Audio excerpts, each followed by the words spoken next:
Hey everybody, welcome back to the Wisdom Tradition podcast. This is alexsachon, and today we are going to be starting a new series called The Secret History of the 20th Century. So to kind of set the stage for this, for those who have been following the channel, you'll know that the series that I've been doing, which I've done many over the past year or so, these are all intended to come together as a book, a total book project. And the title of that book is Philosophy, Its Origin, Purpose, and Destiny. And the overall purpose of the project is to basically lay out a framework or a story of human history and human life and human civilization told from the standpoint of philosophy. So it is partly a survey of the history of philosophy, and that story is very heavily influenced by the teachings of Manly P. Hall, who was the great philosopher of 20th century America. So part of the aim of the work is to tell that story of philosophy, but the other part is really kind of almost like a social science theory, a grand theory of how social organization works, how its pattern, what its dynamics are. And so the story of human civilization and the story of philosophy can also be looked at as a case study for understanding and looking at how this model of human life and human psychology works in practice and how it has developed over time. And so that aspect of this work is influenced by psychology and sociology. And so those are also prominent themes that I've been developing throughout this work. So going into a little bit more detail, this current chapter that we're about to be jumping into is the second to last section, or the second to last chapter in this overarching book project, once again called Philosophy, Its Origin, Purpose, and Destiny. And so over the course of the series, we've been developing a historical narrative that is gradually moving upward through time to present day. And so the last chapter that we did on the history of America looked at events taking place in this country, sort of in this prehistory going up to the American Revolution. And now we're going to be looking at what happened after the founding of the nation. And we're going to be discussing how America was founded with a certain ideal and vision behind it.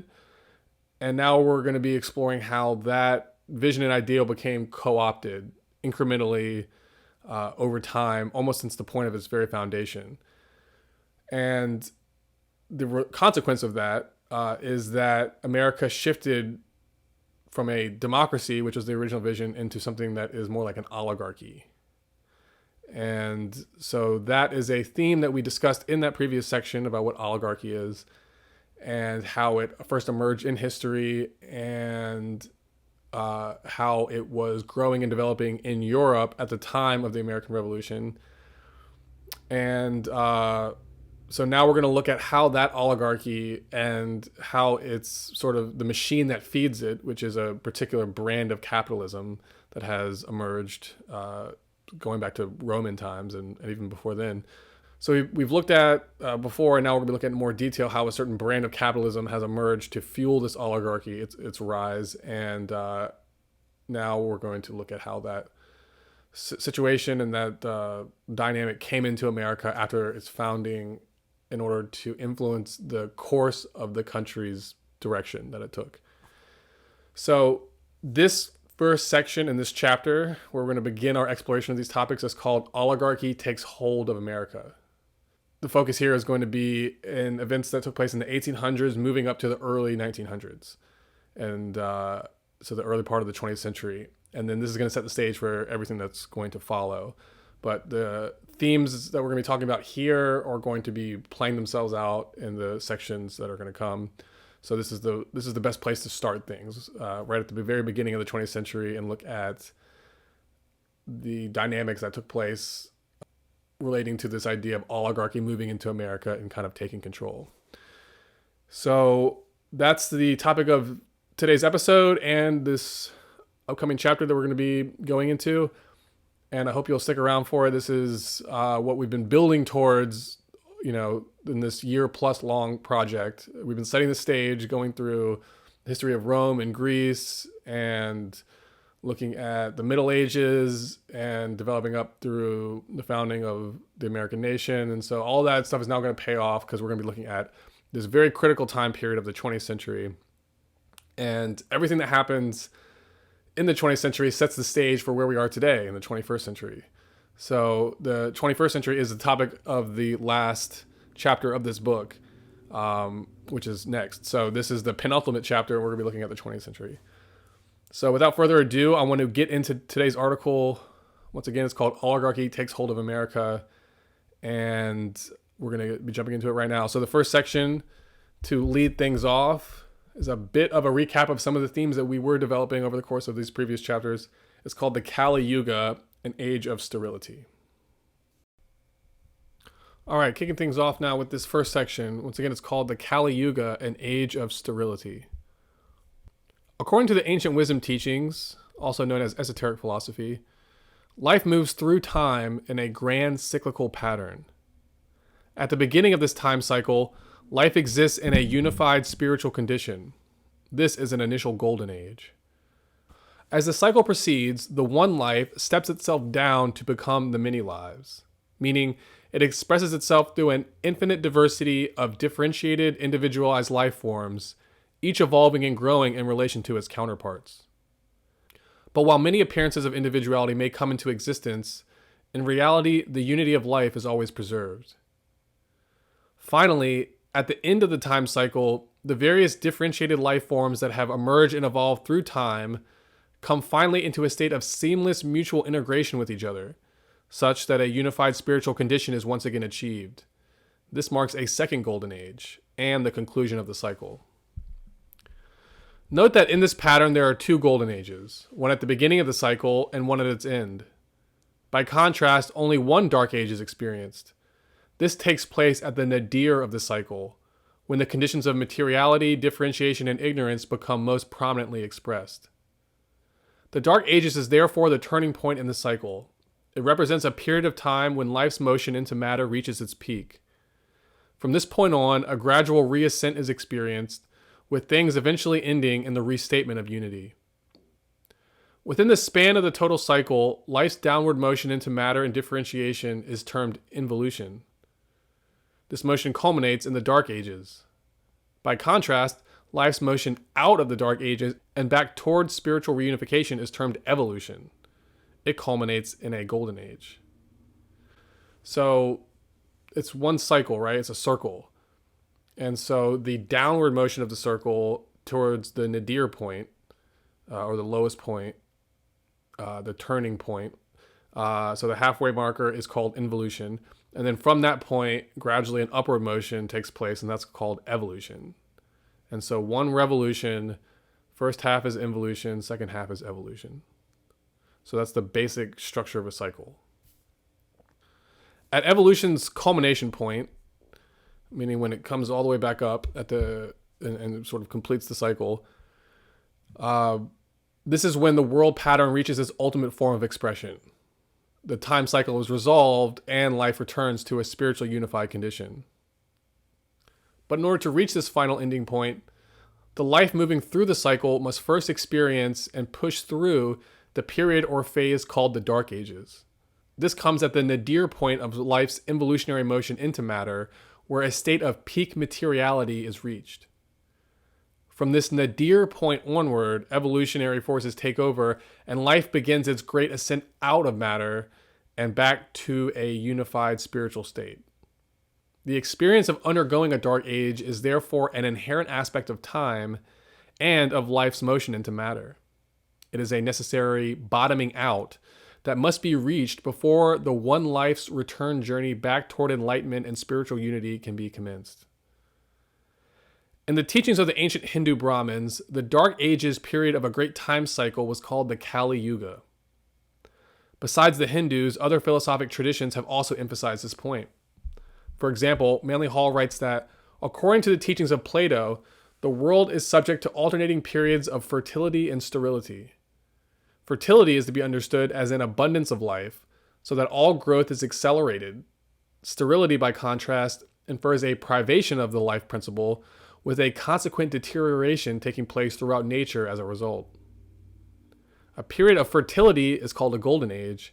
And during such a time, arts, philosophies, sciences, and religions flourish, and men live together in a state of concord. After a golden age, the spiritual energies decline, and the world passes into the age of silver, from there into an age of bronze, finally falling into an age of iron, which is the lowest place in the cycle of fertility. In the age of iron, or the Kali Yuga, the destructive tendencies gain domination, and men devote their lives to the gratification of selfishness and ambition. Thus, the least degree of fertility produces the greatest degree of sterility, and all noble institutions languish. That's from Manly Hall. In the grand time cycle of the world, the period of peak materiality was reached during the age of Atlantis. The fall of Atlantis was the turning point in the great world cycle. From that point on, human life was destined to begin its ascent back upward, gradually moving itself out of the material condition that it has become locked within. The motion of human life today is part of this gradual upwelling pattern. Atlantis already took place, and today we are incrementally working to move beyond the materiality, division, isolation, and competition that characterized it. Delving deeper, we discover that the world's one great time cycle, its master cycle, embeds within itself numerous lesser subcycles, with miniature golden ages and dark ages rising and falling in a complex tapestry of overlapping patterns. Therefore, while the one supreme master cycle contains one ultimate expression of a dark age or Kali Yuga, this taking place in the previous Atlantean age, it also contains a variety of mini Kali Yugas, which occur both before and after this singular event. These manifest across a variety of time scales. Thus, there are cycles within cycles, with one great cycle containing numerous lesser cycles within itself, like parts in a whole. The main takeaway is that, at any given point in its development, mankind finds itself embedded within a nested layering of time cycles, with one great time cycle containing a variety of lesser ones, each characterized by their own miniature golden ages and their own miniature Kali Yugas. In his teachings, Manly Hall reveals that mankind collectively entered into a miniature Kali Yuga around 3100 BC, with this dark ages set to last for a little over 5,000 years, making its endpoint sometime around 2000 AD, or now. Doing the math, we find that the midway point of the cycle comes sometime around 600 BC, which marks the onset of a critical period of time in human history, the Axial Age. This is when three prominent developments in human civilization took place. First, the birth of philosophy around the world. Second, the rise of a capitalist oligarchy in Europe. And third, the beginning of a decline of pagan civilization, or the decline, a motion that would culminate with the final destruction of the Roman Empire around 500 AD. Here we discover that the collapse of the old pagan order of world civilization was not accidental. Rather, it was the result of the nadir point being reached during this Kali Yuga subcycle.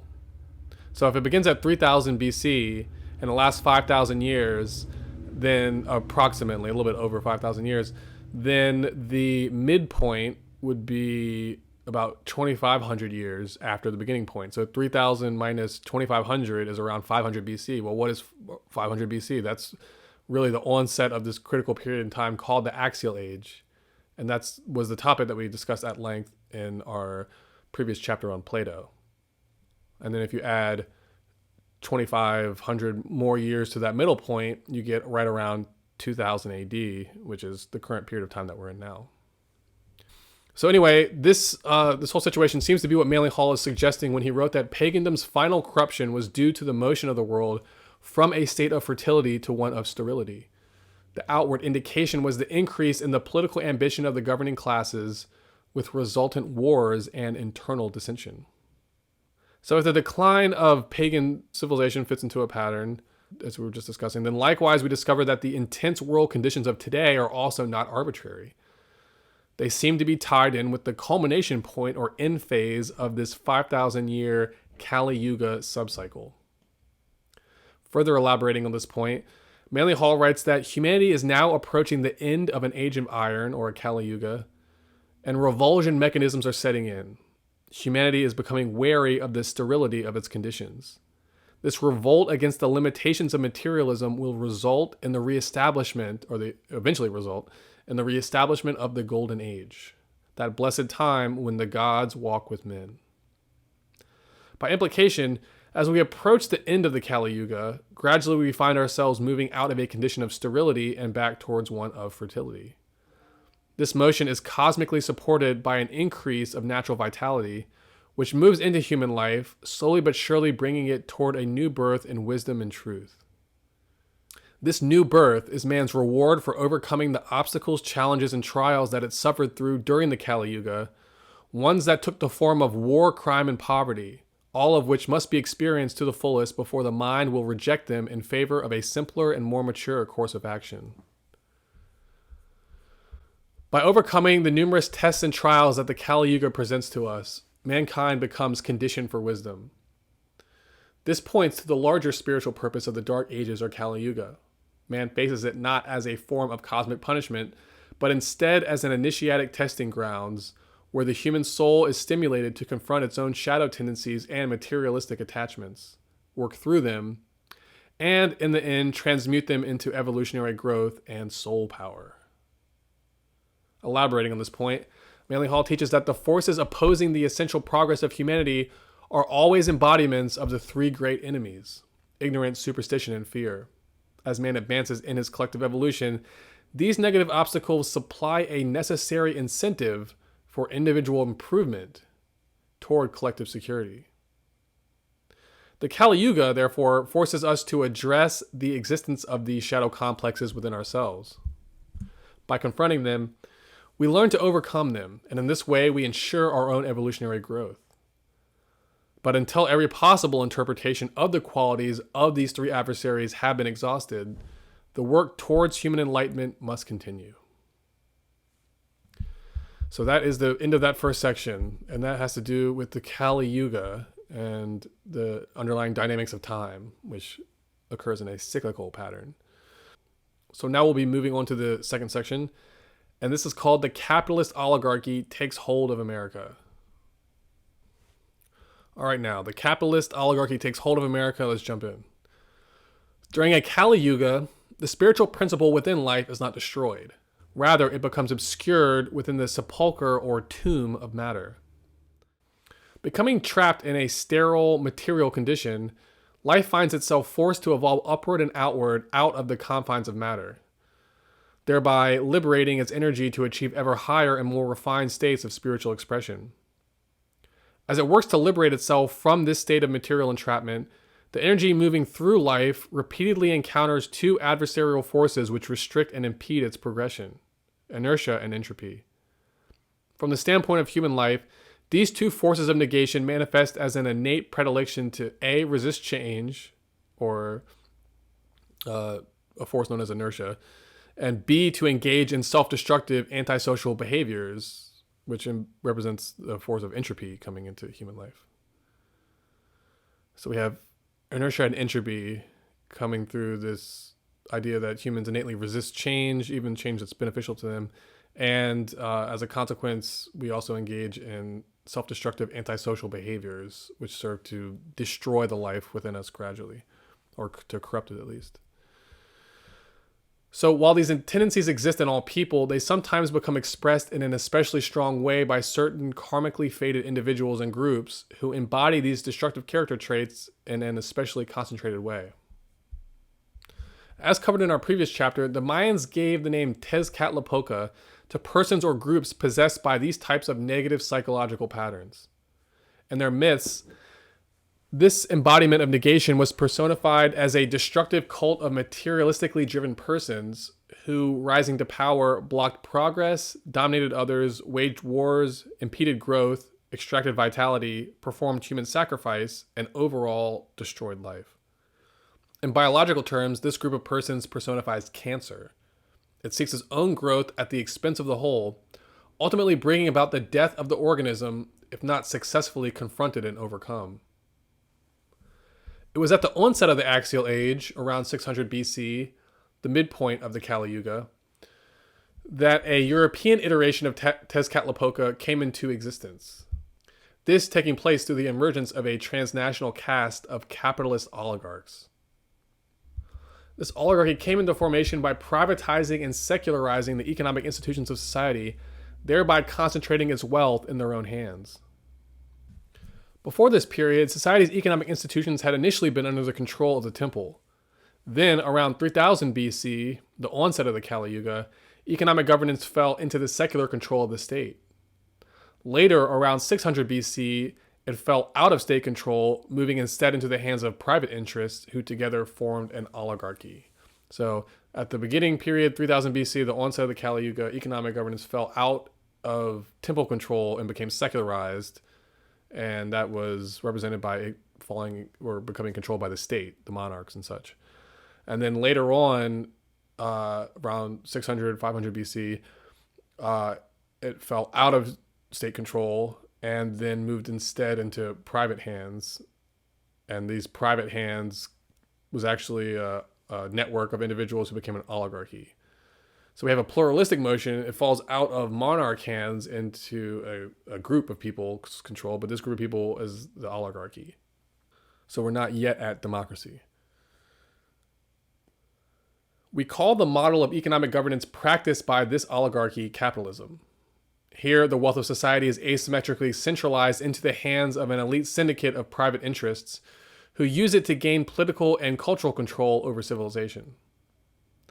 Rather than use their power to ensure collective prosperity and growth, the capitalist oligarchs seek to hoard those benefits solely for themselves.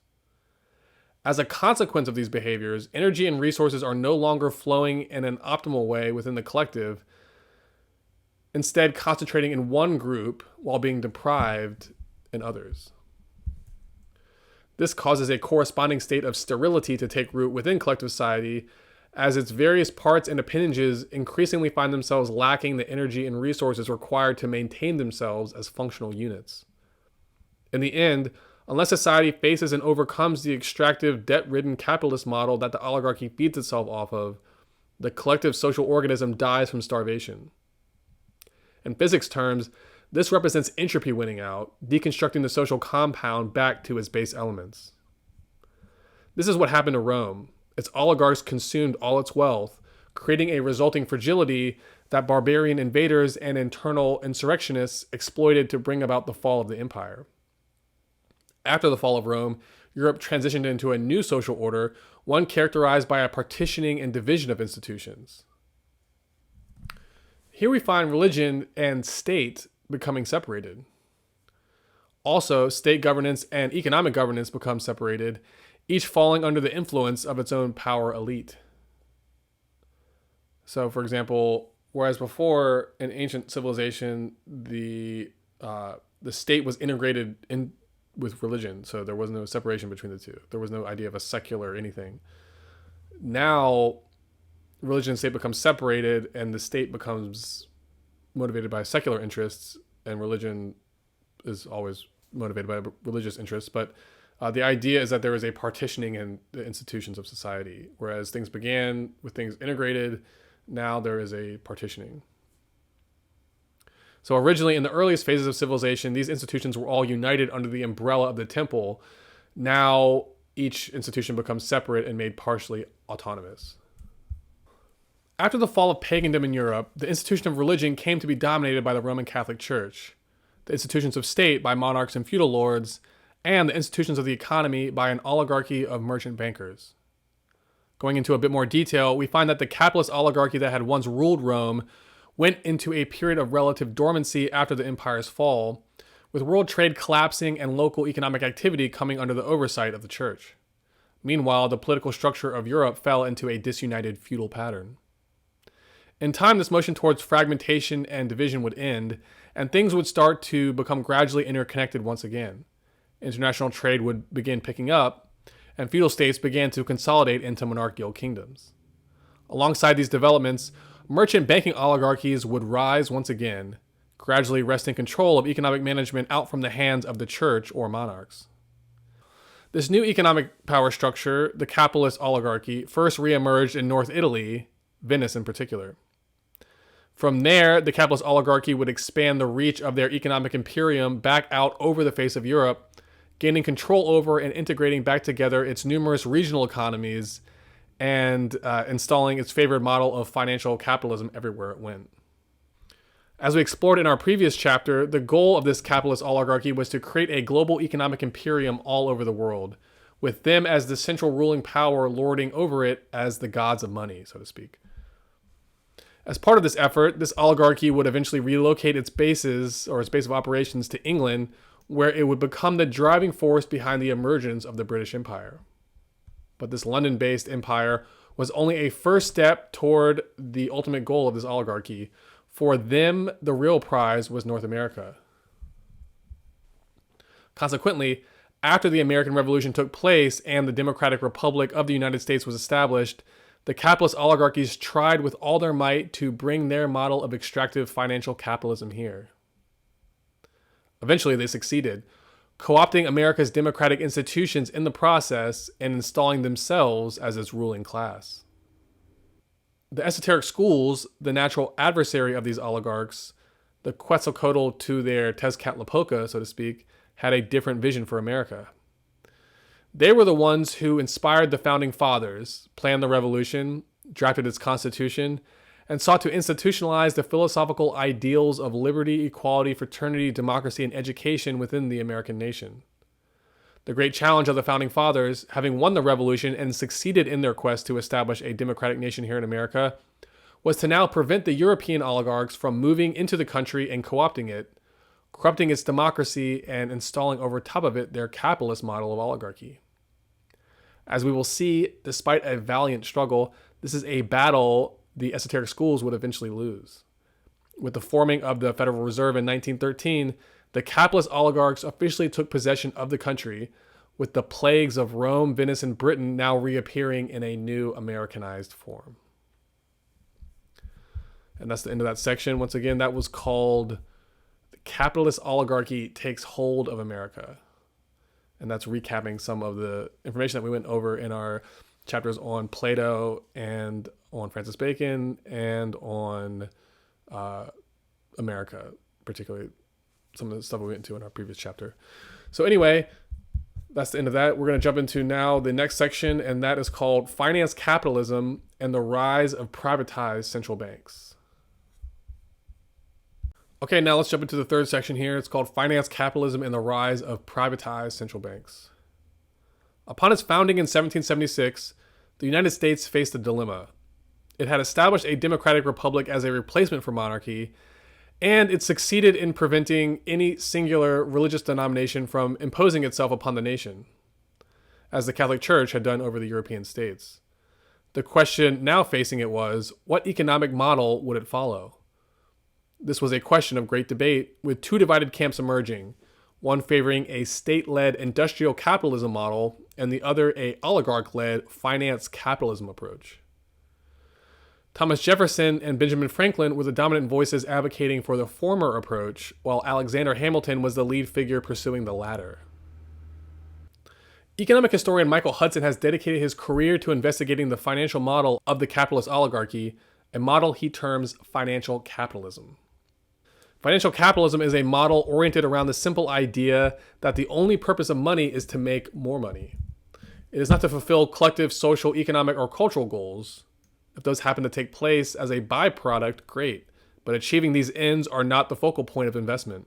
Instead, only projects that ensure the growth of monetary wealth are to be valued and supported.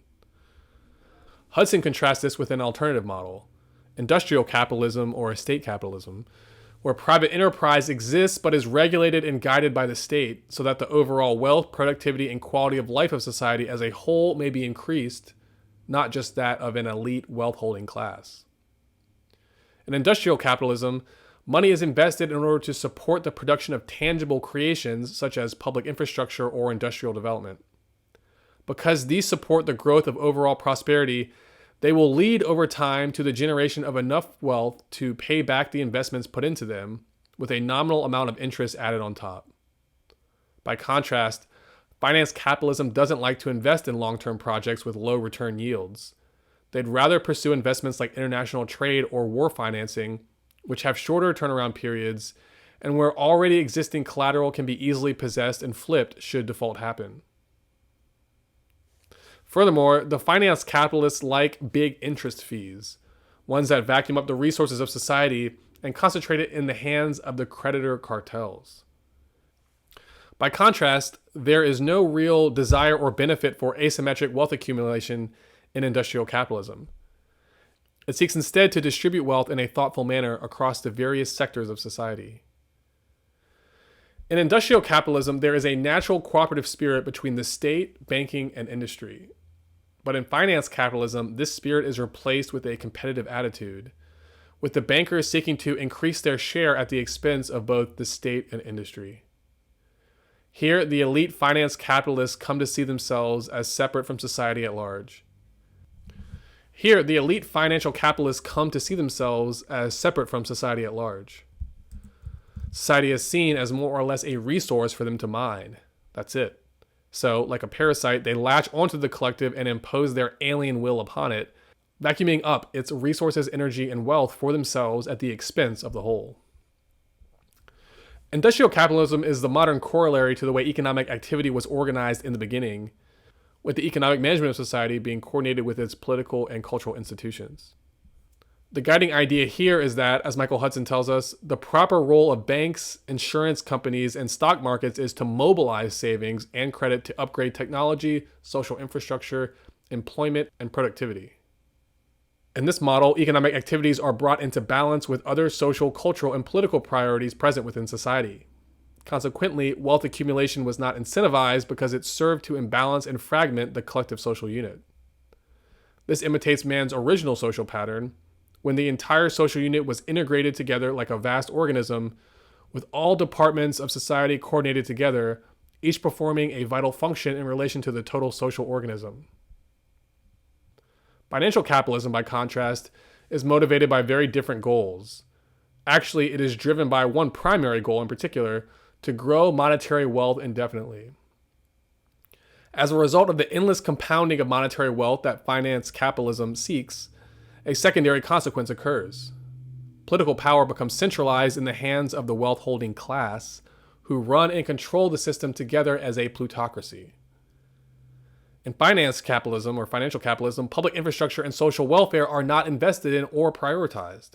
This is because, in its model, money has one singular objective and one only: to grow itself indefinitely. Money is invested to make more money. That becomes its only goal. Any other motive or consideration is secondary. There is a political consequence of this. As the private monetary wealth of the bankers and investment houses grows asymmetrically large in relation to the rest of society, their political power is correspondingly increased. For the wealth-holding class, this is a highly desired outcome. In financial capitalism, monetary wealth is hoarded by the bankers and aristocrats, who direct it towards projects and investments that best suit their personal and private goals, not those of the collective as a whole. The wealth of the elite capitalist class, detached from cooperative integration with the state, becomes conservative, seeking to preserve itself against any possibility of loss. Michael Hudson explains that a short-termist mode of thinking results, which leads them to prefer lending against collateral they can seize to pay the loan balance in case of default. The tendency thus is to look backward at what already has been produced, not forward at what may be achieved by a productive use of credit. That's the key. Because the goal is not to produce a thing, to effect a change in society. The goal is to make more money. So the easiest and most conservative and safest way to make more money in their model is to basically take things that have already been produced, that they didn't have to invest much or anything in, and then basically flip it and take those goods and sell them for more, and then double down, find more goods, sell them for even more, and then that way you can keep growing money. So what they're not doing is looking at a project that might take 30 years to complete, with a gradual return coming to them only once it's complete. Now the state is what would do that kind of project. So the banking cartel, the banking class, this oligarchy, first emerged as merchant traders. So that's where they develop their expertise, and that is this sort of invest in small short-term projects, but keep flipping it, keep turning it over. One comes back and then you finance another, and then you finance another. You keep growing it. But the thing that you're not growing is long-term, large-scale capital investment. So that's why you need industrial capitalism to do that. That's the model for industrial capitalism. But industrial capitalism is not how capitalism first emerged. Capitalism first emerged in this other way through merchant banking. And that's a very short-termist thinking, and it's very self-seeking or self-centered way of thinking among the holders of capital, or the holders of the wealth who are doing the investment. Because they're not integrated formally with society, they see themselves as somewhat autonomous and separate. So they're seeking to grow their own wealth at the expense of the whole. So what's best for them is not actually best for the whole, because they have become somewhat autonomous or separated from it. And the reason they become somewhat autonomous and separate from the whole is because they really, the function of transnational merchants and bankers is that you sort of you develop relationships with different states. You connect one state with another. So your homeland is not necessarily your priority. You become somewhat detached from your home economic base, your home social unit, as you develop relationships with other states. So you see yourself start seeing yourself as an intermediary between the two. So you become not loyal to anybody really except for yourself. So basically the model of capitalism that we're dealing with happens when this third party between two different nations or two different states begins to develop and emerged by, linking trade between the two. So that's a good thing that they're doing that service. But the consequence of that is they develop a perspective on life where they see themselves as somewhat independent from either state or any cultural unit. And the result of that independence means that they develop a perspective for themselves that starts to become detached from the overall good of the whole of any one social unit. So they become a linking mechanism, and that's good. But the bad part is they begin to link together these states in a way that they become in power. Their interests and motivations become sort of lashed on top, almost like a parasite over top the state. And they subvert its domestic policies and economic policies to benefit their schemes, to grow their wealth.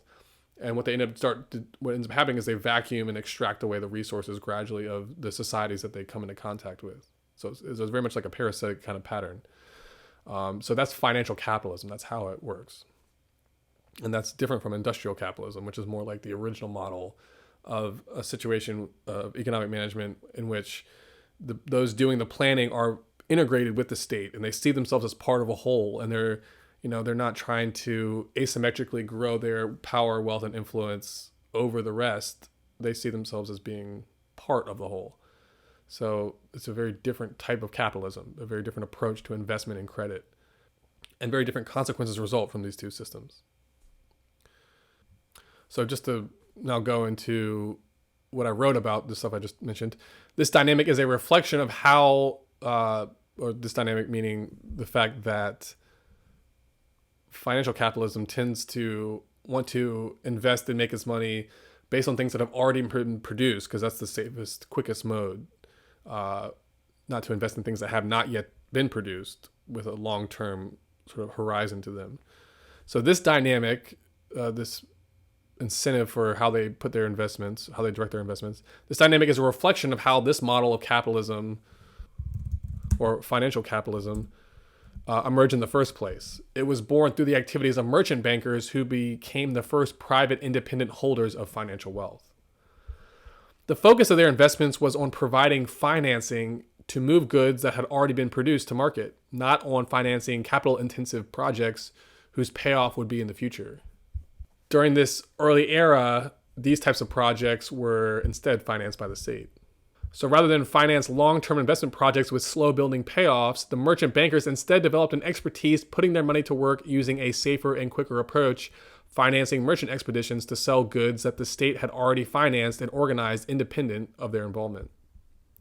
The early merchant banking dynasties made their big breakthrough when they shifted the focus of their investments from financing trade expeditions to financing wars between competing states and monarchies.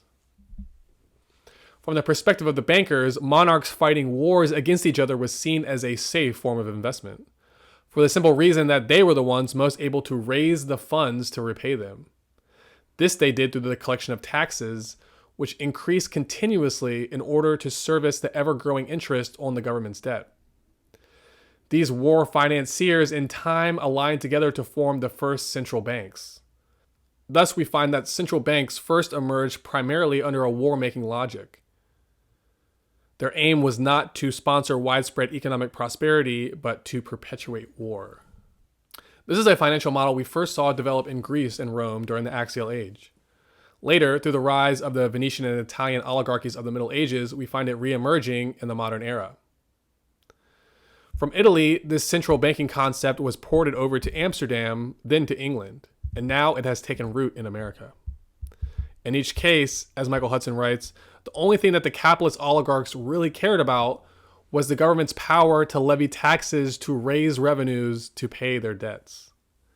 Then, after the tax and debt burden had impoverished the country, they could remove their capital to other lands to repeat the process, as has happened again and again. In this manner, we find the first central banks being formed, these emerging as cartels of bankers who came together to finance and profit off of the government deficits of foreign nations, created mainly due to war spending. Moving into a territory, the banking cartel behind the central bank worked to co-opt the state, claiming for itself a private monopoly on money creation. At first, they did this by installing a gold or silver coinage system, replacing society's older state-run credit model. Later, they recalled the gold and silver in circulation, bringing it back into their vaults and replacing it with a new privately issued paper banknote, which is issued by the central bank as a special monopolistic privilege granted by the state and legally enforced by it. Consequently, these paper notes circulate as money, replacing the gold and silver coinage that preceded them. Based on this fiat banking model, modern central banks have risen to control the domestic economies of nations around the world.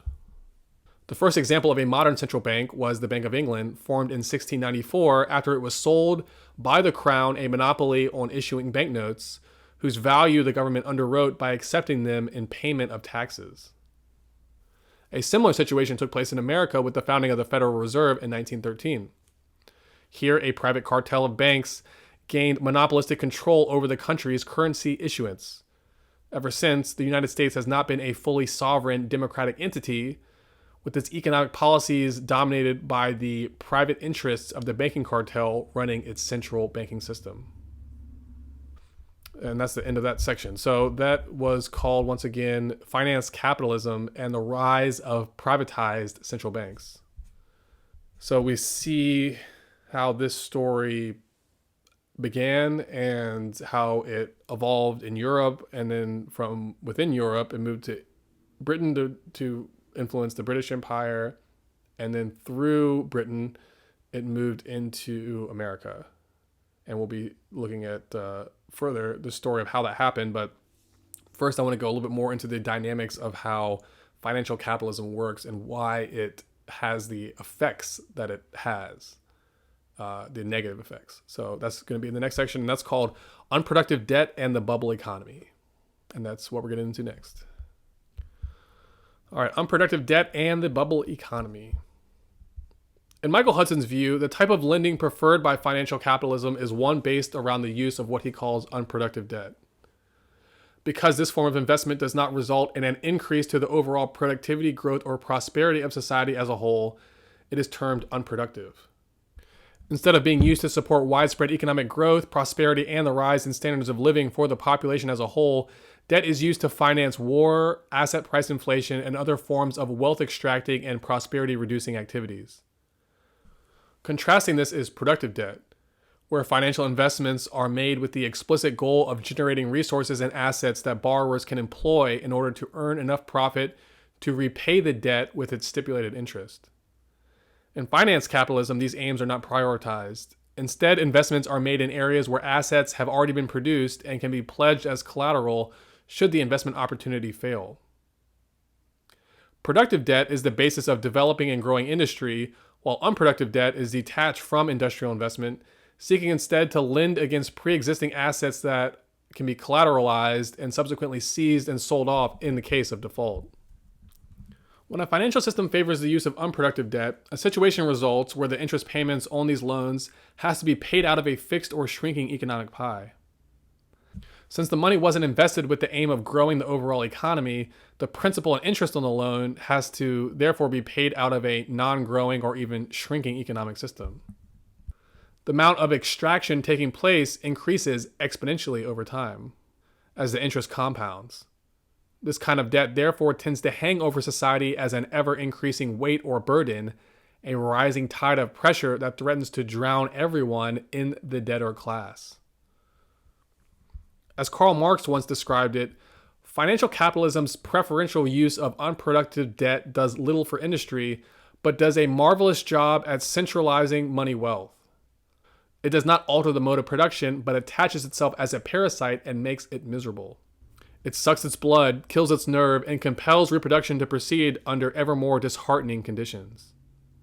Explaining Marx's simple financial model for comparing industrial versus financial modes of capitalism, Michael Hudson writes that industrial capital makes profits by spending money to employ labor to produce commodities to sell at a markup, a process he summarized by the formula MCM, where money, or M, is invested to produce commodities, C, that sell for yet more money, M.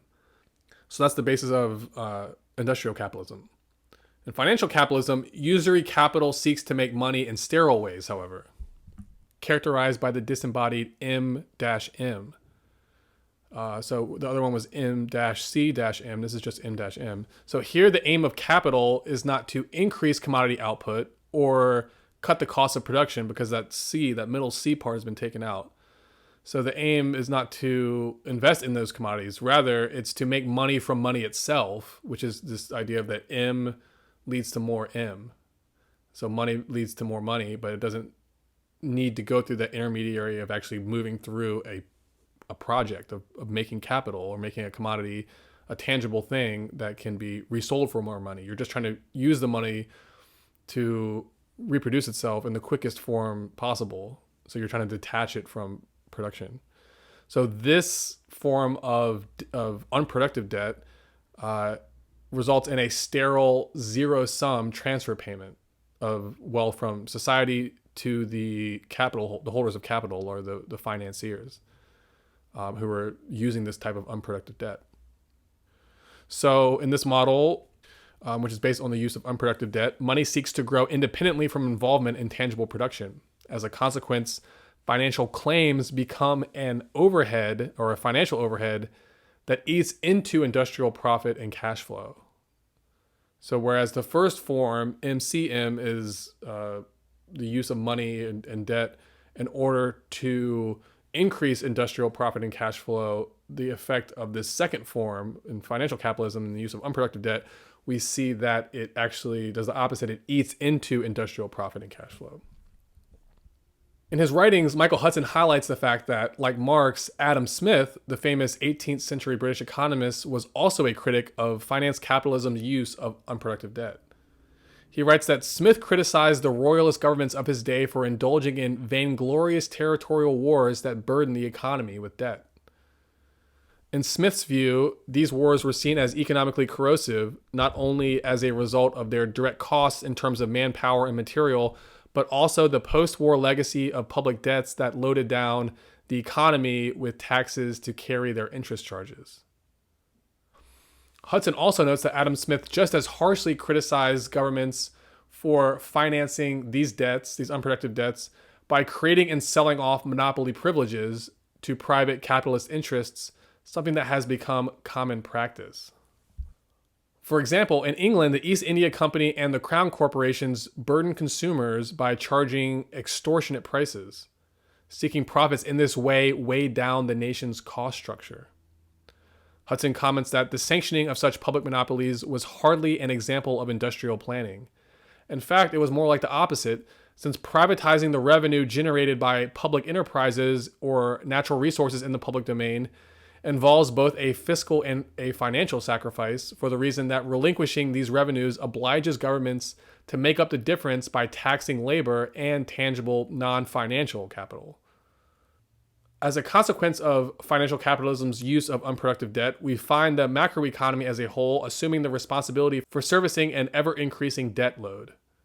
And yet the debt load the economy is tasked with paying back wasn't originally invested to grow or expand it. Rather, it was used for unproductive purposes like war. Consequently, the debt payments that now must be serviced must be paid out of the macroeconomy's fixed or shrinking productive output, leaving less and less available for everyone else. What results is a classic Kali Yuga-style sterilization of society, where the population as a whole finds itself increasingly starved of the energy and resources it needs to reproduce itself, these having instead been vacuumed up by the plutocrats and oligarchs whose thirst for wealth can never be satisfied. Meanwhile, the debt load over society keeps compounding, making the process exponentially worse over time. The consequence of this is what is called debt deflation. As the unproductive debt load increases, a corresponding deflation in the wealth, health, and cohesiveness of society at large sets in. Here, the rising debt load has the effect of reducing demand for commodities and services, since the money that would be used to pay for them is instead being paid to service the debt. With decreasing consumer demand comes the contraction of industry and an increase in unemployment, which together serve to further impoverish society, making the burden of servicing the mounting debt load ever worse. Overall, we find that the objective of finance capitalism is not to fund industry, but to load it down with debt, not to finance public investment, but to dismantle it and privatize it. Hudson emphasizes that under such conditions, fortunes are made most readily not by industrial capital formation, but by indebting industry, real estate, labor, and governments, siphoning off the economic surplus and interest, other financial fees, bonuses, and capital gains. We therefore find that the oligarchs behind finance capitalism together form a cartel of vested interests whose activities are fundamentally at odds with the rest of the economy and its industrial competitiveness. In this manner, the oligarchs behind the implementation of financial capitalism come to embody the archetypal qualities of Tezcatlipoca, the adversary of human progress who personifies the forces of entropy and negation. In classic Tezcatlipoca fashion, the banking oligarchs maintain their own wealth addiction by drawing out and preying upon this same tendency within the psyche of the populace. The oligarchs' monopoly on money creation, combined with their usurious lending policies, ensures that society at large will become both physically and psychologically dependent on finding and obtaining money, a resource they make deliberately scarce. This drought situation then creates a mad scramble within all tiers of society, as everyone attempts to capture and hold on to this scarce resource for themselves. This brings out a competitive, self-interested mode of psychology and results in a moral and ethical race to the bottom, as people resort to increasingly desperate and unethical measures to obtain money to stay one step ahead of the ever-compounding pressure of interest. And in the previous chapter on America, we talked about how this dynamic actually fueled the actions of the conquistadors in America. And we discussed how these conquistadors were actually debtors who were in a desperate situation. And so this wealth extraction they were doing in the Americas was just an attempt by them to stay one step ahead of their creditors.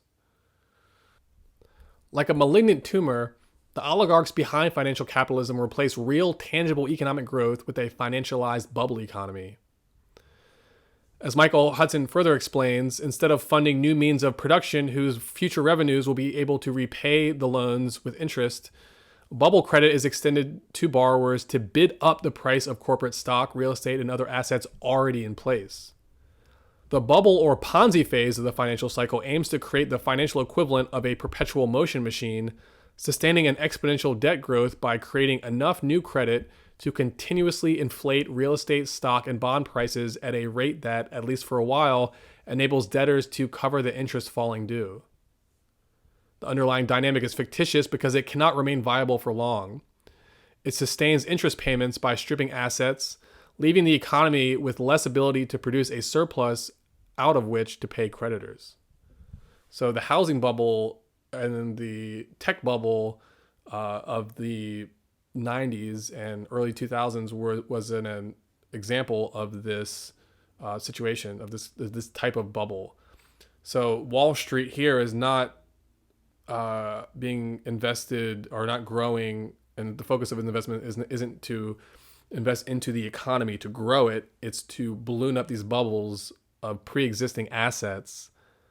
And the reason they're doing this is because the money that is put into the investments into these bubbles is generating more money for them, which in turn is invested back into the bubble, and it generates more money and it invests it back. So it's a bubble. It's a bubble economy. But the fundamentals of it are fictitious, or they're illusionary, because actually, while this bubble and all this investment is going into these pre-existing assets, while that becomes the focus, no money is going into industry, into the health of industry, into building, new, updated, modernized industries.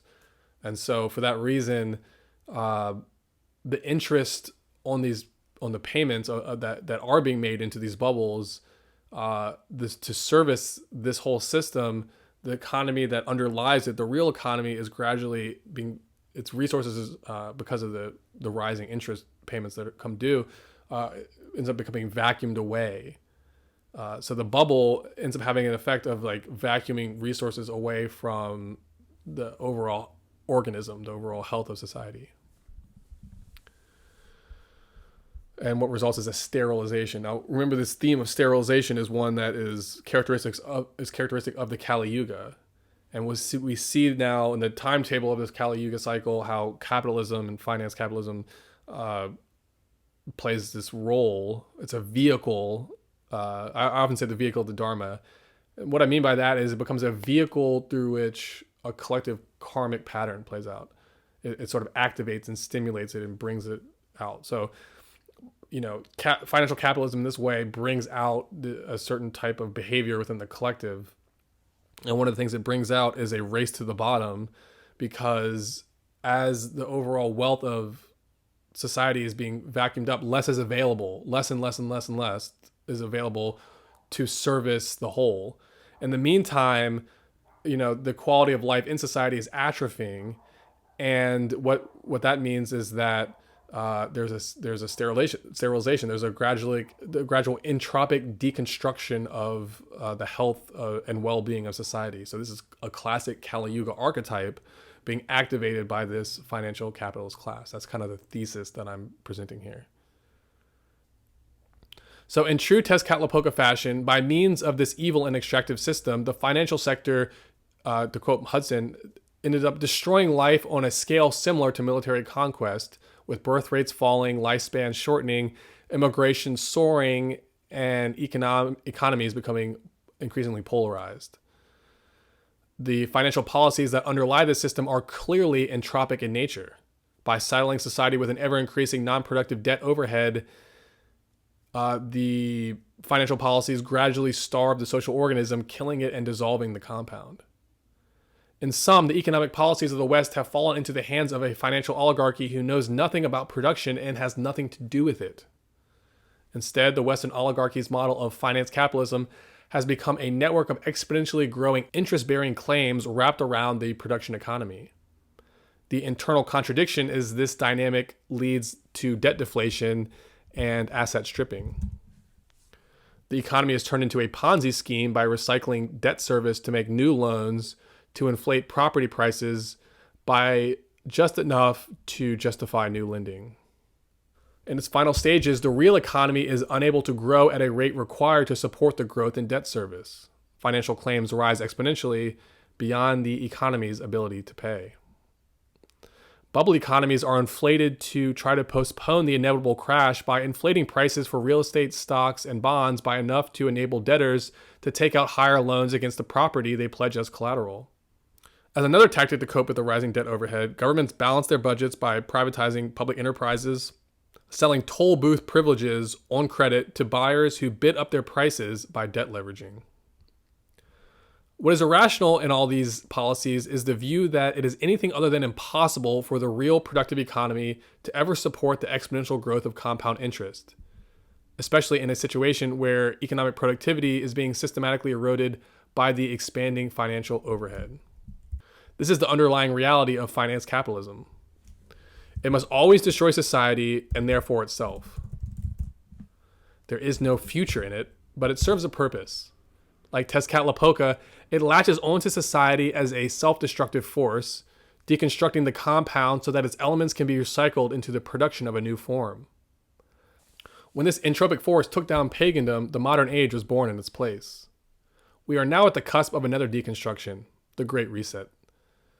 The question now is, after this deconstruction occurs, what will rise this time to take its place?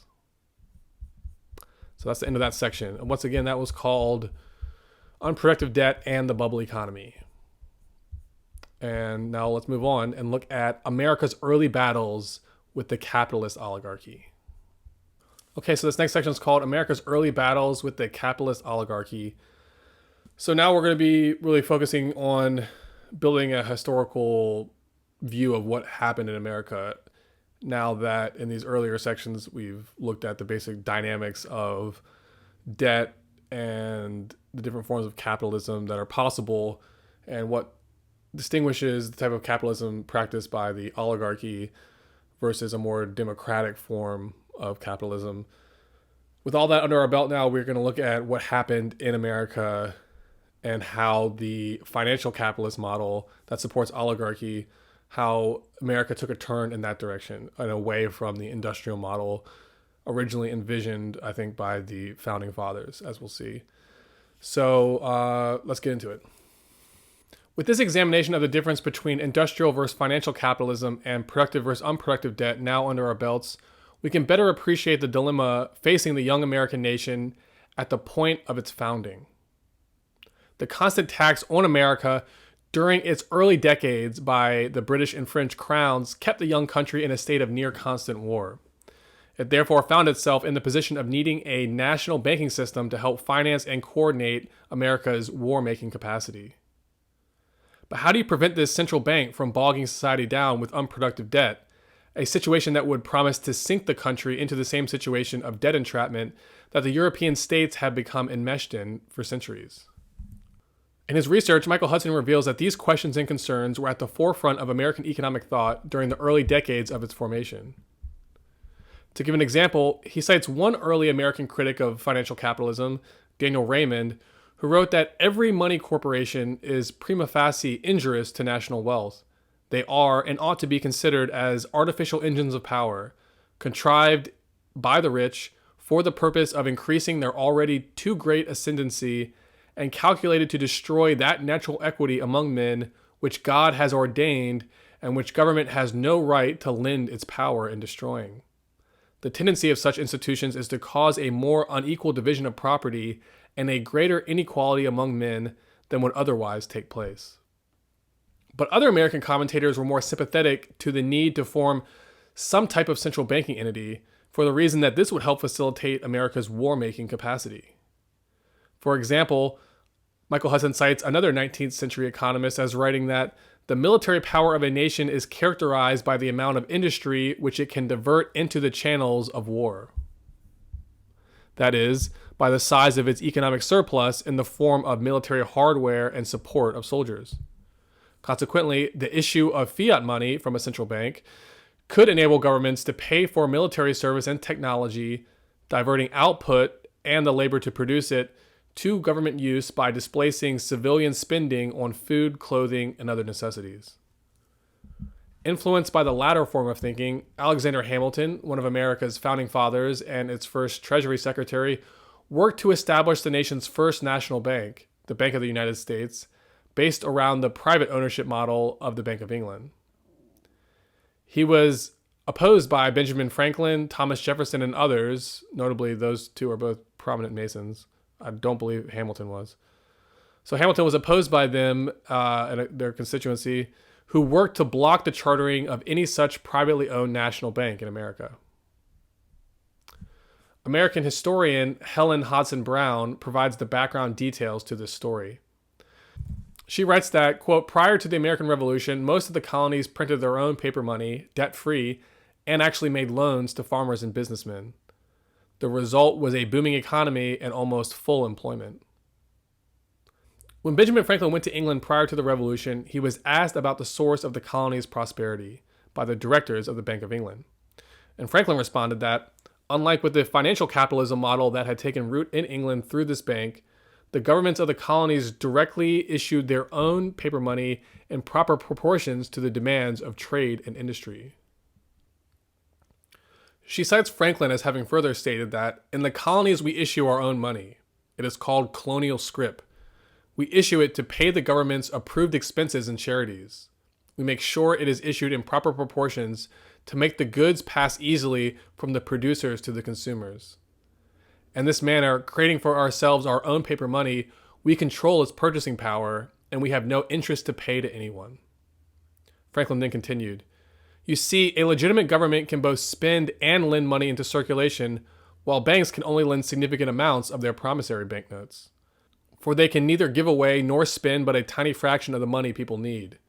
Thus, when your banks here in England place money in circulation, there is always a debt principal to be returned and usury to be paid.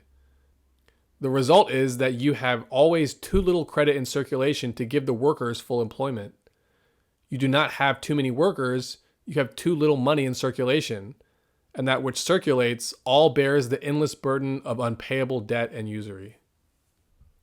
Apparently, Benjamin Franklin's words became a major source of anxiety for England's central bankers. In his book, Babylon's Banksters, Joseph P. Farrell writes that England's banksters were not about to allow this situation to continue, allowing the colonists to gain prosperity without enriching their own parasitic coffers. Thus, the Bank of England parlayed its influence in Parliament to get the 1764 Currency Act passed, which made it illegal for the colonies to issue their own money. Predictably, as a consequence of installing their extractive capitalist model upon the colonists, a year later the streets of the colonies were filled with the unemployed and beggars. And it was this substitution of debt as money, or the replacement of real money by the facsimile of money, that, according to Franklin, was the real cause of the revolution. Due to Franklin's opposition to the project, Hamilton had to wait until after his death in 1791 to found his national bank project, doing so, quote, despite the fact that the U.S. Constitution clearly placed control of the nation's currency in the hands of Congress and made no provisions for Congress to delegate that authority. I mean, so this is pretty incredible. In 1791, only a decade or two after the founding of the country and the original vision of the Founding Fathers was laid forth, an amendment was made, mapped or pasted on top of the original Constitution in order to provide that the country must have a central bank. This was not part of the original Constitution. So Hamilton essentially served as an intermediary or ambassador on behalf of the private European capitalists to bring their system into America and to let them take autonomous control over America's domestic economy. So this was, again, not part of the original plan.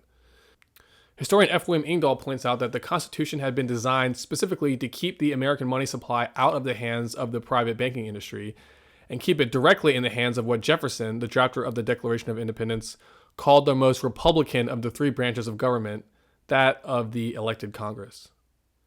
Engdahl emphasizes that Hamilton's national bank was no United States federal government bank. By its charter, it was 80% owned by private investors, including, remarkably enough for a young nation not yet healed from the wounds of an independence war, investors from the largest British banks. The bank was administered by a president and a 25-person board of directors.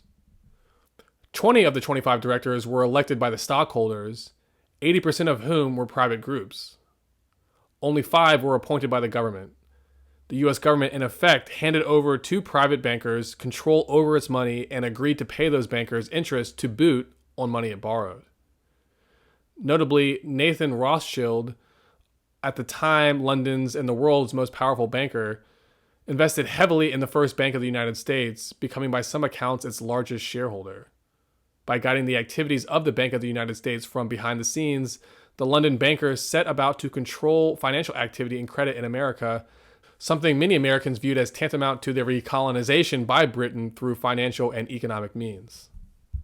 So let me pause and just point something out here. It's interesting. So in the previous chapter, we noted how there was an archetype here that you see throughout myth that has to do with the adversary and the shadow. And so in the mythology of the Mayans, it was Quetzalcoatl versus Tezcatlipoca. Quetzalcoatl represented the mystery schools and the esoteric institutions, and then Tezcatlipoca represented a type of shadow of that, the inverse of that, a force of entropy and negation, and a sort of negative karma. They were the evil cult of black magicians, so to speak, and they gain their power through war. So that's the archetypal, that's a mythic archetype of good versus evil, right? So now let's look over at the foundation of America.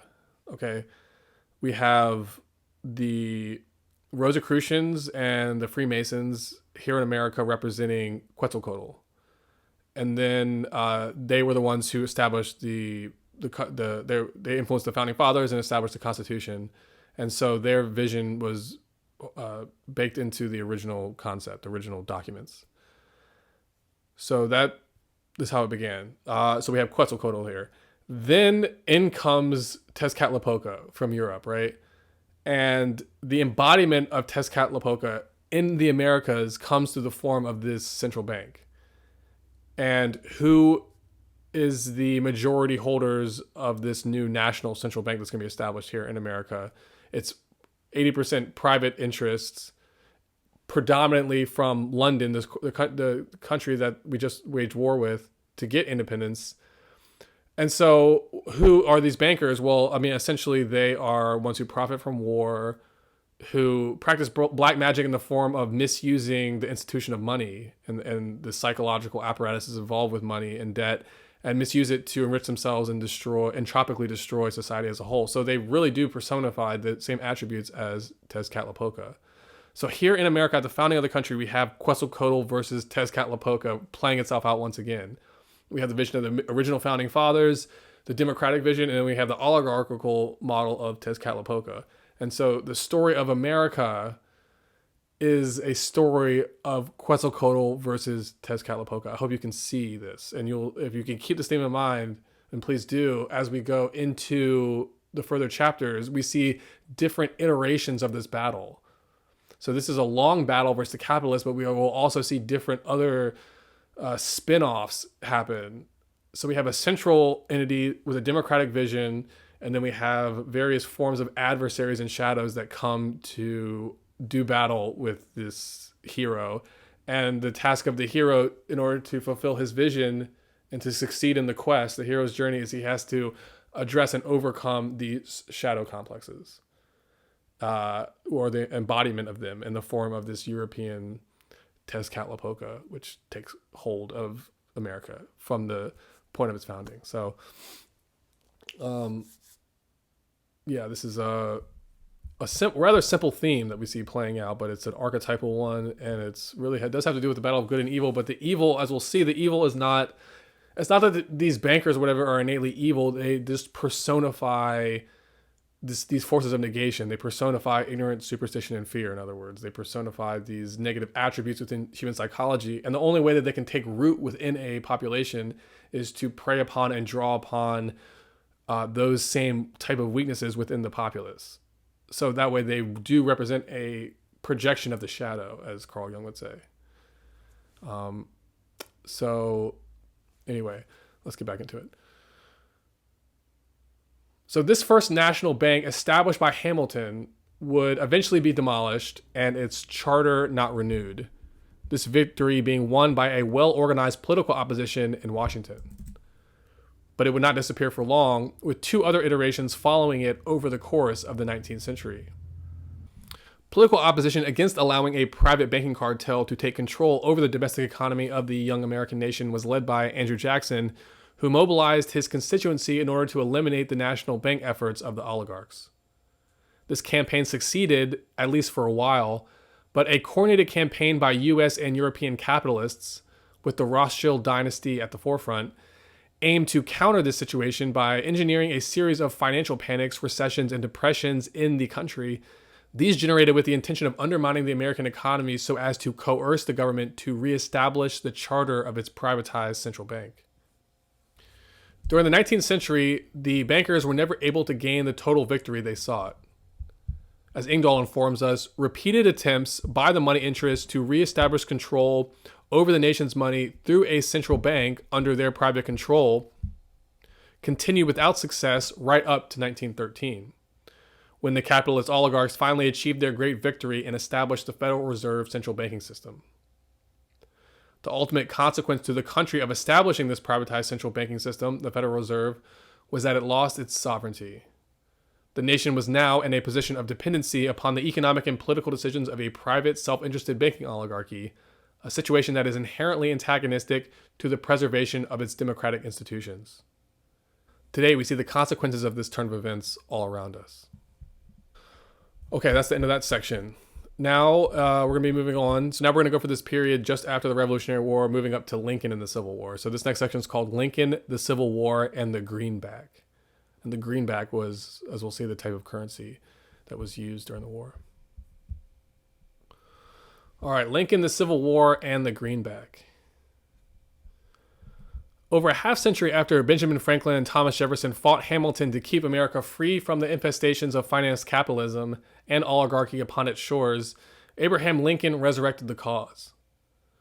Ingdahl cites Lincoln as having stated during the Civil War of the 1860s that, quote, money is the creature of law, and the creation of the original issue of money should be maintained as an exclusive monopoly of national government.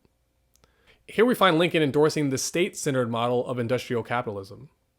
He stated that government, possessing the power to create and issue currency and credit as money, and enjoying the right to withdraw both currency and credit from circulation by taxation and otherwise, need not and should not borrow capital at interest as the means of financing governmental work and public enterprise.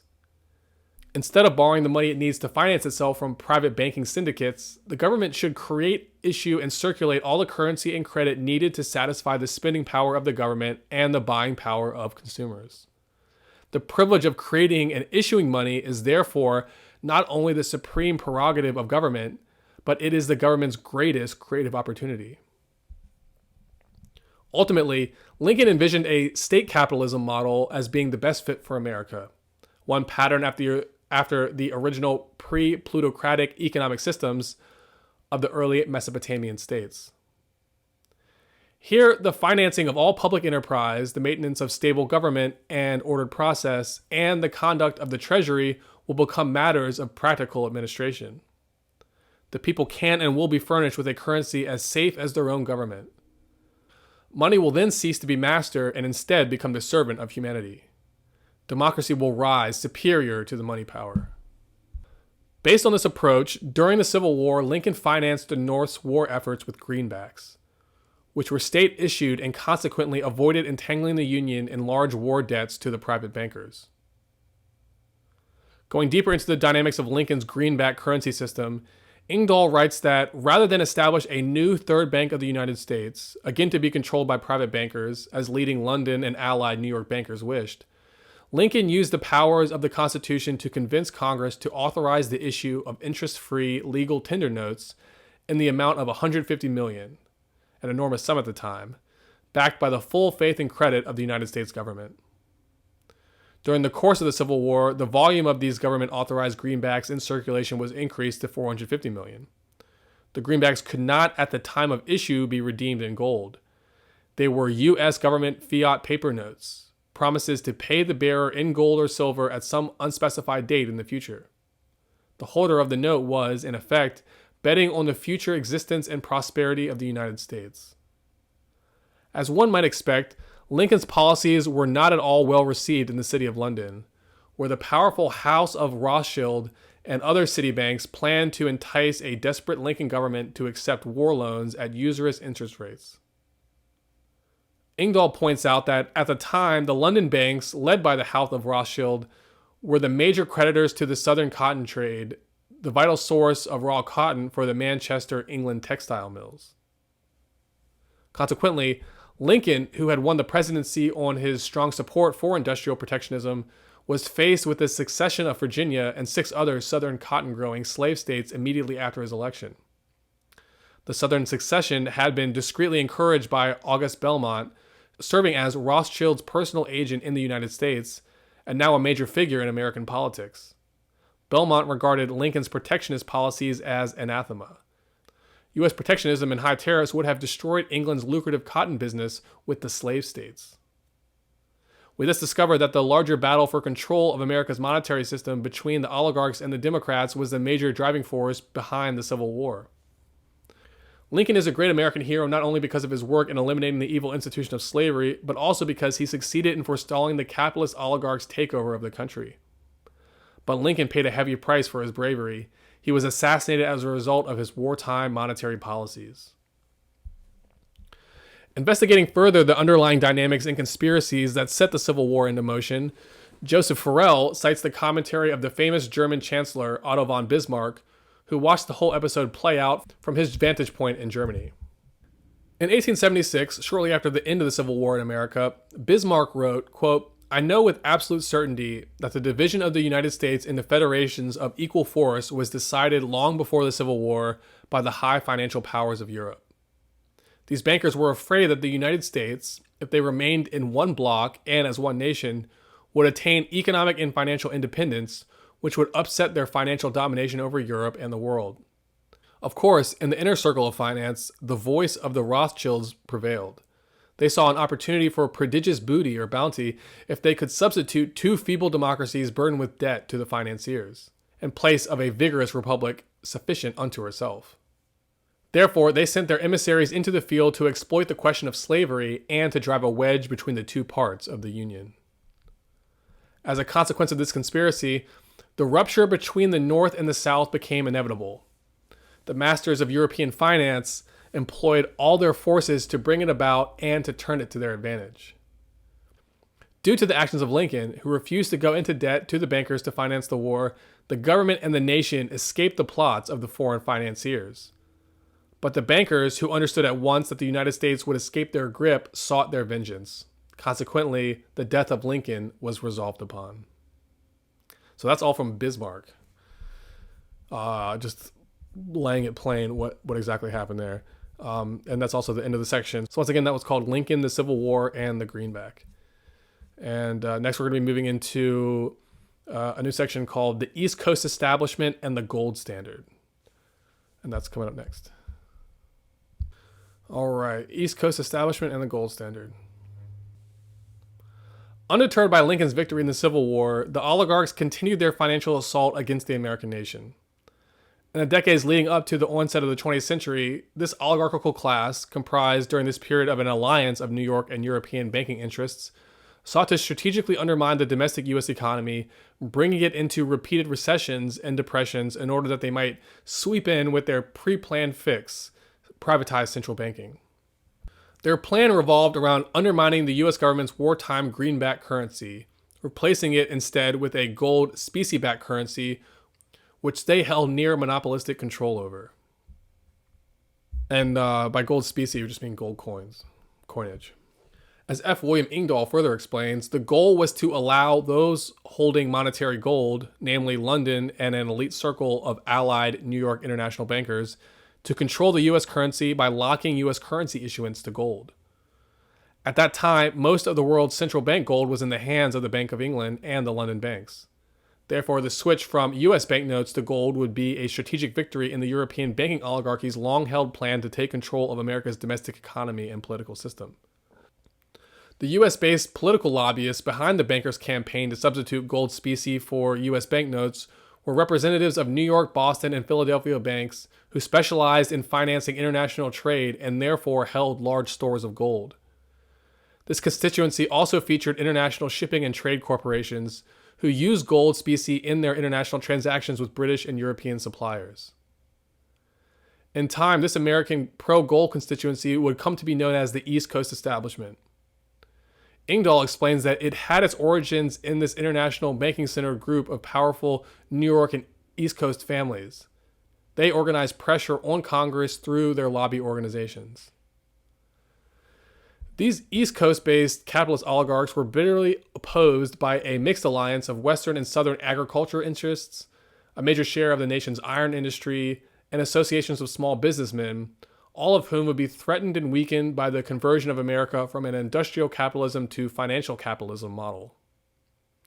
Engdahl elaborates, writing that the Specie Resumption Act was highly controversial and bitterly opposed by farmers and small manufacturers who feared a major deflation of the economy and contraction of the money supply. They rightly complained that as the New York bankers held the bulk of the nation's monetary gold, then therefore the distribution of the nation's currency would be skewed towards those same East Coast banking powers. Therefore, the Specie Resumption Act would most benefit those banks at the expense of the rest. Despite this organized opposition, a syndicate of New York and London international banks finally pushed through the act in 1875. The dominant players in the banking syndicate that mobilized this effort included, on the European side, August Belmont & Co., representing London bankers N.M. Rothschild and Sons, and on the American side, Drexel Morgan & Co., whose partner was J.P. Morgan and who represented Junius S. Morgan & Co. of London, the bank of J.P. Morgan's father. The passing of this act was perhaps the biggest strategic victory the capitalist oligarchs had won up to that point. As Engdahl points out, its passage was a major step towards bringing the U.S. economy under the control of London and New York international bankers because they controlled the lion's share of the world's monetary gold. Unsurprisingly, there were dire consequences for the American Republic as a result of this act. Forel notes that, quote, predictably, the act led to a vastly shrunken money supply, unemployment, and the depression of the 1870s. The gold conspiracy of the bankers led directly not only to the depression of 1873, but also to a second depression that took place 2 decades later in 1893. To the bankers, the contraction of America's economy was seen as desirable. It gave them further leverage over the state to enforce even more drastic changes to the U.S. economic system, ones which would serve to further benefit the capitalist elite at the expense of everyone else. All the banking cartel really cared about was implementing their gold standard. The suffering, hardship, and death this caused were seen as necessary evils to support the cause. Their gold-backed system allowed them to drastically increase their already considerable power and wealth at the expense of everyone else. That's all that mattered. It's classic parasitic behavior. So once again, we see the archetype of Tezcatlipoca. While numerous constituencies within the East Coast establishment stood to benefit from the implementation of the gold standard, two financial powerhouses were particularly enriched. The Rothschild banking dynasty from Europe, working through their point man August Belmont, and the House of Morgan in America, led by J.P. Morgan in New York and his father, then stationed in London. The Morgan and Rothschild dynasties formed a close partnership in the latter decades of the 19th century, as both had much to gain from the capitalist oligarchy's takeover of the U.S. economy. Forel writes that in the 1890s, the House of Rothschild and the House of Morgan together conspired to put their appointed political representative, President Cleveland, into office.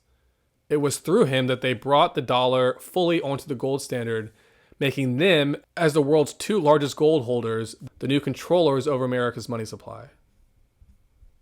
The Panic of 1893 that resulted from this campaign lasted 4 years, becoming an 1890s version of the Great Depression. It was caused, like its later 1930s counterpart, by a contraction of bank credit across America.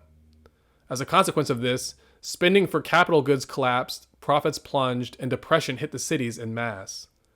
Over the course of this depression, 15,000 businesses, 600 banks, and 74 railroads failed. There was severe unemployment and wide-scale protesting, which in some cases turned violent. For the banking oligarchs, notably Morgan and Rothschild, this depression provided a wonderful opportunity for them to not only consolidate their control over America's money supply, but also its railroad industry, the heart of its economy. Forel explains that the chain of major railroad bankruptcies that resulted from the banking panic engineered by these bankers provided a golden opportunity for the highly solvent banks of the Morgan-Belmont syndicate to consolidate their grip over the expanding U.S. railway network, at that time the heart of American economic expansion. J.P. Morgan in particular won big with this consolidation move. He used the crisis to gain control of the most strategic steel and railroad industries of the United States. In 1901, he gained control of U.S. Steel, which he created out of the mergers of Carnegie Steel and others to form the world's largest steelmaker. In addition, during this consolidation frenzy, Morgan created the vast General Electric Company, International Harvester, and countless other major industrial groups. As the 19th century came to a close, J.P. Morgan emerged as the dominant hierarch of the oligarchy that had taken control of America. As we will see in subsequent chapters, this pivotal figure would come to play a fateful role in steering the course of world history, in some ways obvious, in other ways less known. Overall, the late 19th century was the period when oligarchy began to take over American democracy, with this motion of events culminating in the founding of the Federal Reserve, America's privately operated central banking system. William Engdahl writes that by the end of the 1890s, J.P. Morgan, alongside other robber barons such as Lord Rothschild and John Rockefeller, had become the giants of an increasingly powerful money trust controlling American industry and government policy. There was little room for the actual practice of democracy in their world. Power was the commodity of their trade. Here we find the creation of an American aristocracy of blood and money, every bit as elite and exclusive as the titled nobility of Britain, Germany, or France, despite the constitutional ban on titled nobility in America. It was an oligarchy, a plutocracy in every sense of the word, ruled by the wealthiest in their self-interest. That's a quote from Engdahl. In symbolic terms, the adversary had taken control. Tezcatlipoca had driven out Quetzalcoatl and was ruling over the land as a tyrant. This course of events set the stage for everything that would follow in the 20th century as America's fight with the shadow moved into a new and critical phase. And that's the end of that section there. So we have one more left in this article. It's called America's Fight with the Shadow Continues. And we're going to be building off the themes just discussed. All right, finishing up here. America's Fight with the Shadow Continues. And here I'm going to try to tie in themes from that previous article on America into this article and everything that's going to follow. Calling back to our earlier discussion of Mayan mythology from the previous chapter, remember that Tezcatlipoca was associated with the rise of an evil cult of black magicians who fetishized power, were addicted to war, and practiced human sacrifice. Are today's capitalist oligarchs, with their unquenchable thirst for power and wealth, their war profiteering, and all the economic hardship they cause, not guilty of the same crimes? Do they not embody, in the modern age, the same shadow archetype as Tezcatlipoca? Like Tezcatlipoca, the capitalist oligarchs follow no moral imperative or sense of higher purpose in their actions. Their motivations are entirely self-seeking, to expand and consolidate their own wealth and power, and any cost in terms of human sacrifice is worth it, a necessary evil. This modern iteration of Tezcatlipoca was not a natural creation of the Americas. Rather, it was ported over from Europe, not willingly or voluntarily, but through decades of careful plotting and strategizing by European banking dynasties who had already taken control of their home continent and were now looking to expand their base of operations into the Americas. The American Constitution was designed to try to prevent this powerful syndicate from taking control over the political and economic institutions of America. But after decades of waging covert financial warfare against this country, the banking oligarchs finally won out. In this manner, the whole economic tradition of Europe, with its debt-based economics, was translated here. This process beginning almost immediately after the founding of this country. As Manly Hall points out, that mistake set us back 200 years. Hall explains that, quote, our entire economic system is merely the transplanted European theory of coinage. We just moved it here. And that was a very serious error, for we created a conflict between traditions of the past and innovation. Instead of building a new civilization from scratch, one guided by the high philosophical ideals of Francis Bacon, and inspired by the peaceful Mayan and Incan empires of the past, Americans instead fell back upon European tradition for everything. What we call American civilization is therefore merely European culture transplanted to a new environment. Hall Riley observes that, quote, we fought the Revolutionary War to free ourselves of European interference, and then promptly accepted an economic system that was the supreme interference. In particular, the economics we use belong to medieval Europe, and before that to fallen Greece and Rome. It didn't work for them, and it won't work today. Again and again, financial capitalism and oligarchy have proven themselves unsound, inadequate, and immature. And yet here we are, embracing them once again as the foundation of our modern way of life. The monstrous economic system that has been built up in this country over the past 150 years, since the onset of the Gilded Age, has taken hold of America, and through America, the world, as a great parasite, an unnatural vampire-like shadow monster that sucks the life out of society in order to feed and grow itself. In other words, it is Tezcatlipoca, the adversary reborn in a modern context, reappearing individually through the persons of greedy oligarchs and collectively through the structure of an unsound and unsustainable economic system. Both work together to impede and block progress, creating a barrier between us and the destiny that we are meant to fulfill. Of course, this is the classic role that the shadow always plays in human life. It rises as an adversary to impede and block the realization of a greater state of evolutionary advancement. Consequently, to attain the growth we are seeking and to move beyond our current state to a higher form of collective existence, we must first confront and address the shadow. Here, we discover that the shadow is not an alien entity. Actually, it is the karmic manifestation of the weaknesses and negative forces we maintain within ourselves. It rises as a projection of the shadow traits we keep within ourselves, and we cannot face and defeat it until we are ready to address and overcome the forces of negation we continue to maintain internally within ourselves. In the case of this modern shadow manifestation, it feeds off the greed, egotism, competitive instincts, and superstitious idolatry of wealth that most of us maintain within ourselves in some capacity. Without these character traits being widespread, the plagues of financial capitalism could not take root.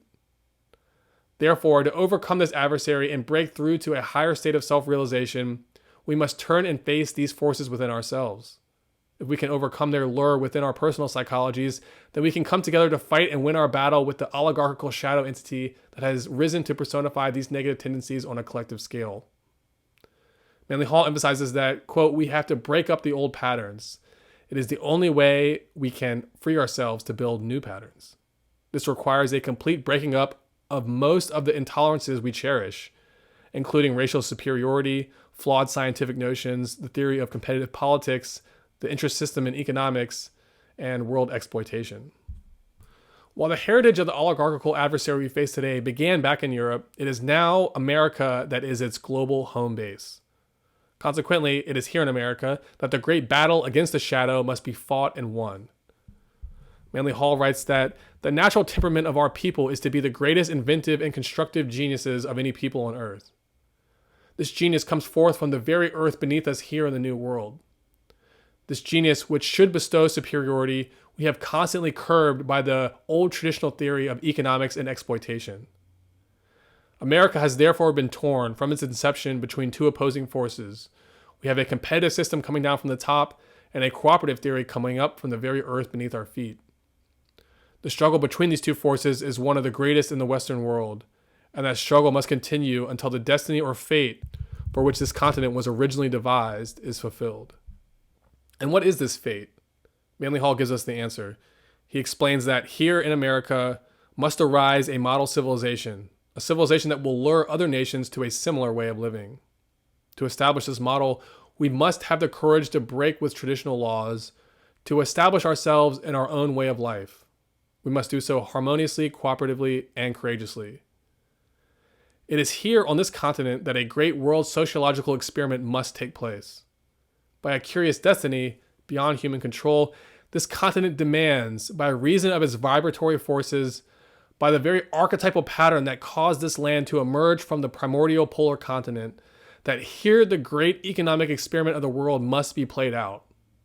Here, the theory of economics must finally be put in order. Put simply, modern man's great initiation test must be played out here in America, and that's what the adversary ultimately represents, an initiation test. From a philosophical standpoint, money is not the root of all evil. It is merely one of the little twigs on the tree of cause and effect. It is an instrument of the Dharma, in other words, a vehicle for man's evolutionary destiny to be pursued and eventually achieved. Hall teaches that the economic problem is therefore not a supreme evil, it is a supreme challenge, an initiatory test, and the international nation cannot be developed from a possibility into an actuality until it is solved, nor can world peace be achieved. The challenge we now face, as this great collective initiation test comes to its culmination point, is to restate, reestablish, and revitalize the great idealism of the world. We have got to restate in practical application the simple code upon which democracy was created, the fatherhood of God and the brotherhood of man. Nothing can be worked out until that is accomplished. And it will not be accomplished until we begin this process first within ourselves. There can be no path that leads to permanent peace except that which is founded upon self-conquest. This is the most difficult and arduous of all procedures in nature, and yet no individual who has not yet conquered himself can safely be entrusted with the guidance of others. The only individual fit to rule is the one who has ruled himself. To become self-ruling, you have to shed the individual shadow tendencies within yourself that keep you tethered to the great collective shadow complex that is tyrannizing society as a whole. So long as wealth addiction, greed, competition, and other negative attributes of the adversary linger within ourselves, we cannot truly be self-ruling individuals. Therefore, to overcome the challenge of our times, we must first rise to conquer these traits within ourselves. As I state again and again, philosophy is the resource we need in order to successfully overcome the personal and collective trials and challenges we face. We need it to be preached, and we need its message to be understood. This is really an education problem, and therefore it is in the field of formal education that we should discover the creative power of divinity in the life of man. Manly Hall assures us that here in America, we have the power to build soundly a way of life that can bind up the wounds of the world and bring out of humanity's chaos a great political, social, and economic commonwealth of peoples, united in every sense and freed forever from the threat of traditional exploitation policies. The power exists within us to make this ideal a reality, to bring about a better world, a new golden age. The end of the Kali Yuga draws near, and the possibility for a new beginning is more real today than it ever has been. But nature won't drag us past this threshold, kicking, screaming, and fighting against the self-transformation and rebirth we most need to experience. We must accomplish our own self-transformation ourselves by a focused projection of our own will. Our destiny is in our own hands. Let us come together and seize the moment. This is it. The time is now. And that's the end of the article. I hope you all enjoyed it, and I will be coming back with part 2 relatively soon. I'm going to be working on it today. So until then, thank you very much, and God bless.